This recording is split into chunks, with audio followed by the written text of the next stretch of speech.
Talking about a genuine animal superpower. And it's not just, speed or strength generally. We're honing in on one specific creature. Pretty unassuming, actually. But packs a punch. Literally. Exactly. Mhm. The source points to the mantis shrimp. You might know it for its wild eyesight, but that's not it today. Nope. Today it's about its strike, its punch.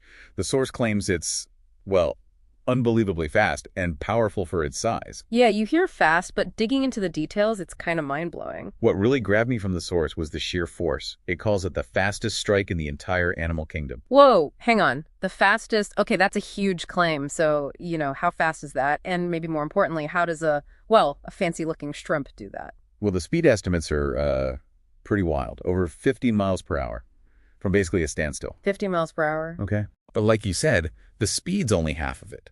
The force is where it gets really nuts.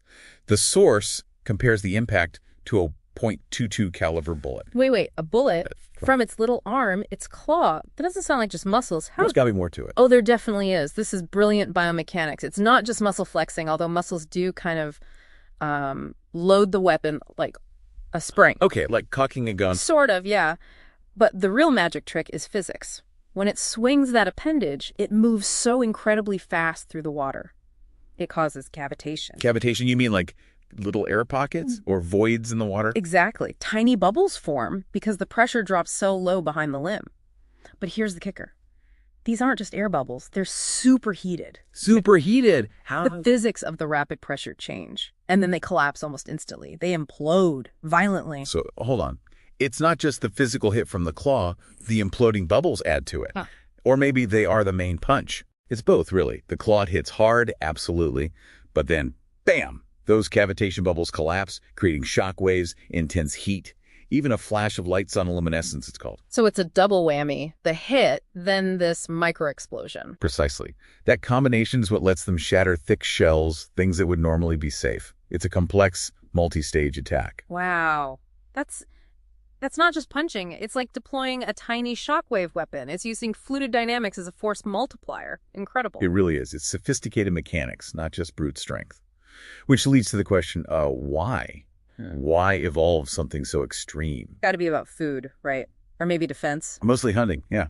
Think about what they eat. Crabs, snails, hard-shelled mollusks, things with built-in armor. Ah, so this punch is basically a can opener, a very, very violent can opener. Exactly. It lets them access food that most other predators just can't crack. It's a huge evolutionary advantage in their niche. An arms race on the reef floor. Okay, so stepping back a bit, this tiny creature, this incredible punch, what's the big takeaway here for us, for you listening? Well, I think the mantis shrimp is just a perfect example of the incredible power and complexity hidden all over nature, often in places or creatures you wouldn't expect. Right. We see something small and maybe don't think much of it. Exactly.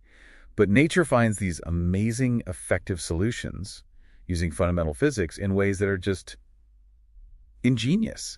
It shows innovation isn't just for the big guys, the lions or whales. Yeah, you expect power from size, but here's this crustacean using collapsing bubbles to hit like a bullet. It really underlines how much we probably don't know about what's going on out there. For sure. So just to recap the key points. Mantis shrimp punch, fastest strike, bullet-like force, all thanks to those imploding superheated cavitation bubbles, a specialized weapon for tough prey. It's an amazing reminder that power and complexity pop up in the most unexpected forms. So maybe something to think about is this. What other basic forces, what other clever mechanics are being used out there by creatures big or small, right under our noses that we just haven't fully grasped yet?